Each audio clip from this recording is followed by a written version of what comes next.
સુરસ્વામીએ ભક્તિની વાત કરી.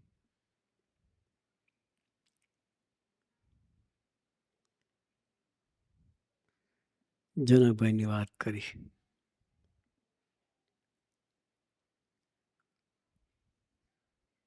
સોન પાપડીની જેમ ઓગળી જવું છે કે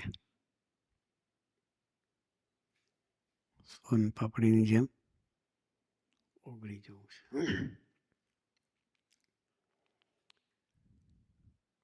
મંદિર એને માટે છે.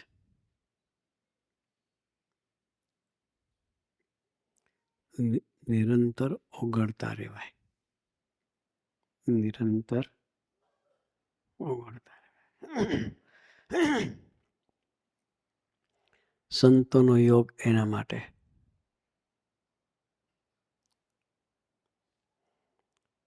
આપણા પ્રભુ ભગવાન સ્વામિનારાયણ પણ પોતાના ભક્તો આગળ ઓગળીને જીવ્યા છે. જેની આપણે સાધના કરીએ છીએ કે જેને સવારે સંભાળીએ છીએ,